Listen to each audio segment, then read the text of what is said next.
Hello and a warm welcome back. Today on the bench is a bit of paper with a load of squiggles on it, and this is printed off a valve data sheet, in this case a 6SN7 GT, and I'm just going to use it as an example of how to draw a load line. I'm going to keep this really simple, and this is to help me friend Ian out. If you look at a valve data sheet, it will tell you many things, but the things that are pertinent and the figures that we want here are where we can't go. Like, for instance, the maximum dissipation, like in watts, of a 6SN7, remember there's two triodes in a 6SN7. If you just use one triode, it's 5 watts, but if you use both of them, then you can only sort of push them up to 7.5 watts.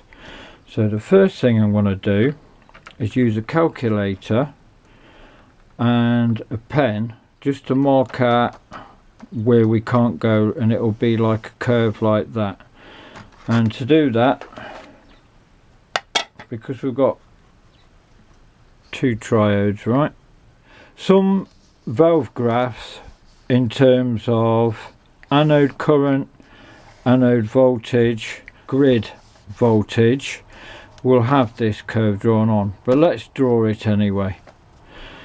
So we want half of 7.5. I mean, you can work this out without all this McGubbin. 7.5 divided by 2 equals 3.75. So we'll use that as our figure for one triode. And so to find out, like, where we can put our dot, as it were, so we can draw our curve, we obviously just divide that by the anode voltage. So let's start off with 100 volts, so we've got to divide that by 100. I know a lot of you are shouting out there, but you know, where are we? 100. Sorry, not showing it, am I? Right. 37 milliamps. Just jump in here.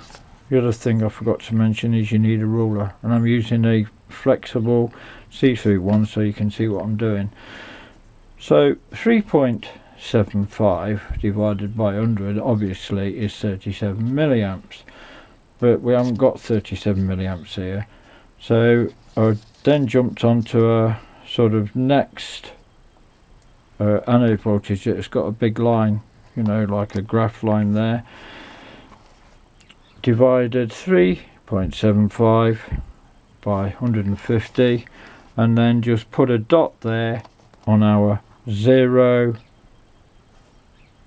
I keep forgetting what the fuck it's called, and then put a dot there and our 0 volts grid line. Right, I shall carry on and they'll go down there. Obviously as the anode or plate voltage goes up, our current is going to go down. That's just Ohm's law, yeah? Right, there's a dot. Made one mistake there, but never mind. And I think that looks a bit iffy there as well. But we're only after sort of an ish line. And then so I just draw a curve. We're not going to go anywhere near that, and obviously I can do a better curve than that. Right, so we can't go anywhere above there, otherwise the valve, the triode, will be just working too hard and won't last very long. Another maximum sort of parameter that I got off the data sheet was the most we can put on the anode is 450 volts. So here's a 450 volt line. I've drawn them in because it's a very bad print, so we'll just draw a line there. So we can't go over here. And then another parameter that sort of we have to abide by is a grid bias. We can't make our grid bias 0 volts. If we do, the triode basically turns into a diode. So to stay on the safe side, we have to go something like the most we can bias the valve, and that's biasing it between grid and cathode. Everything in a valve is related to the cathode, is about 0.5 volts. Well, we've got a 0, 2, and so we sort of have to wing it a bit here and say that that's about 1. So if we just sort of say, right, we ain't gonna go over about 1 volt, draw a line here. I'm just trying to do this quick and not waffle too much, so we can't go over there either. Right, can't go over there, and my pen's run out. Right, there we go. I had to go and get another pen. Run out of black pens for some reason. I know it looks a bit messy and I could probably do it a lot better than that, so we're confined to going in here. So what do we want next? Depending on a lot of parameters, for instance like your available B plus HT and things of that nature, that also sort of limits us. So let's say that we've got an amplifier with 350 volts HT at the output transformer. This is the first stage we're drawing here, by the way. This is like the first valve that we put our signal in, and then it goes on to other valves. So let's say we just stick to 300 volts for now. So let's say that our HT that we're gonna apply to our triode in our 6SN7 is, we've got a maximum of 300 volts there. Okie dokie. Next we need to choose a anode or plate resistor. If you look at a lot of schematics that use 6SN7s, you will see that they use a 47K anode or plate resistor, so we'll go with that. So let's just arbitrarily choose 300 volts for our maximum voltage, and then we're going to use a 47K anode resistor. So it's just a simple matter of, you know, it's just Ohm's law at this point. 300 divided by 47 and 3 zeros, 47,000 ohms, and that gives us a anode or plate voltage of 6.38. let's just call that 6.4 for sake of mucking about. 6.4. So next we've got to read off here on this scale. This is our anode current, this is our anode voltage, so we want to find 6.3. right, that's a rubber spot. Yeah, now we draw our load line. Doesn't have to be really accurate. This is the beauty of valves, it's just ish. There's our load line. We can't sort of go over here, that's out of bounds, and so somewhere here we've got to try and find a bias point. Now these are our I can't fucking speak this morning. I can't speak this morning for some reason. These are our grid lines, our VGK, our grid voltage in relation to the cathode. So we've got 2 here, this is our 2 volt line, 4, 6, 8, 10, etc. When you bias in a valve, you don't want to bias it too cold, you don't want to bias it right down here, because if you look, the grid lines are very curvy. You want to try and bias it somewhere where the grid lines are very equally spaced. And so if you look here, we've got about the same distance here between that one and that one and that one and that one. So let's choose our bias point here. Why is that important? If you read Merlin Blenco's excellent website, the Valve Wizard site. Although it deals with guitar amplifiers, he'll explain it a lot better than I can. But at this point, all we want to do is find out our bloody self-biasing cathode resistor. So what we do is just draw a line horizontally there. I know it's not brilliantly accurate, but it'll do. That's 3 milliamps. Did you understand that? I hope you understood that. What we do, we just draw a line over here to find out our anode current. And so what resistor do we need?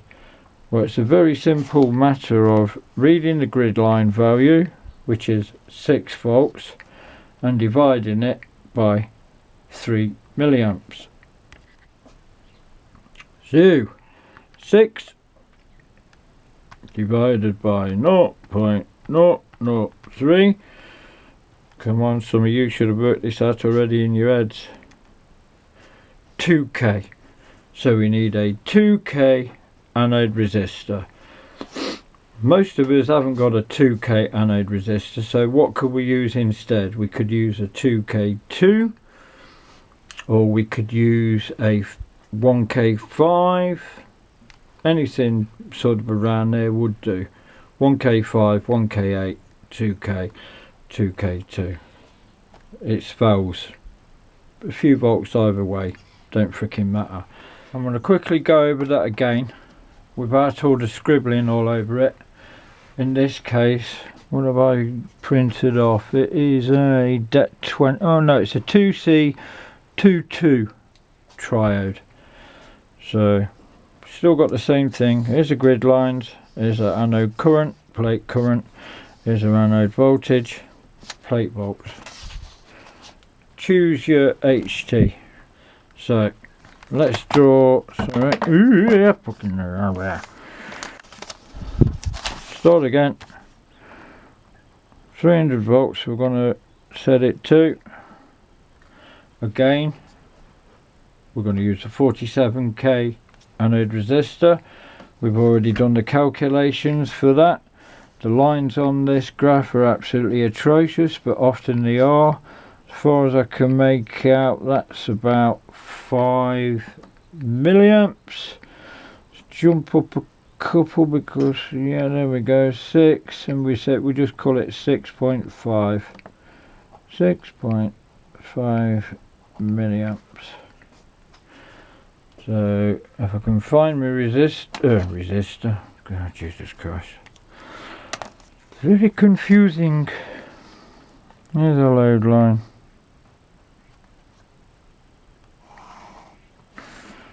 There we go. And again, to find, forget that there, I just screwed up there, I went off on a bit of one.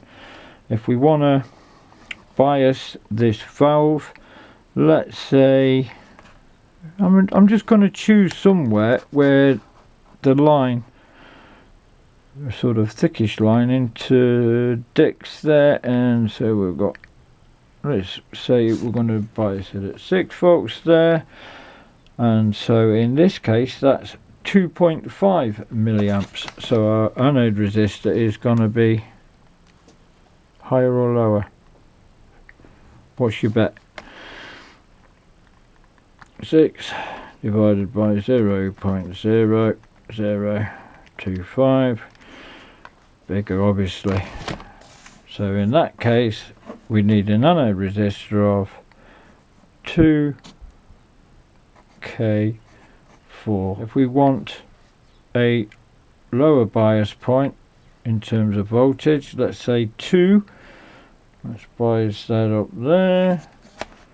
Jump over here,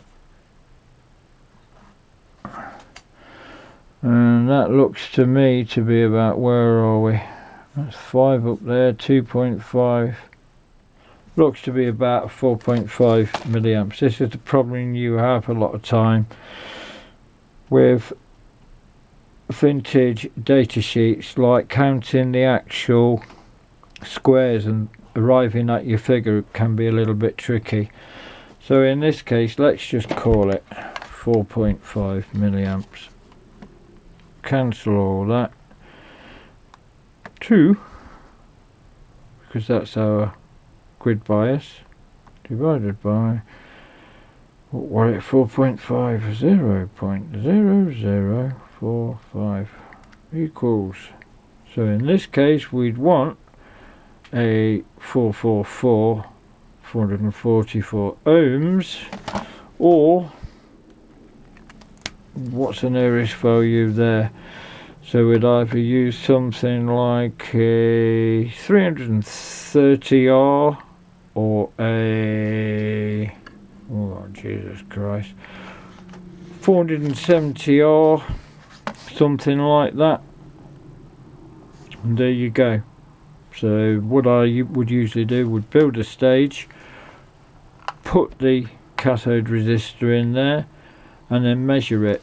The measurement, the actual voltages that you will get will never be bang on, because this is like, this data sheet is for an ideal valve, you know, one that's like firing in all cylinders, the best valve, you know, all that shit.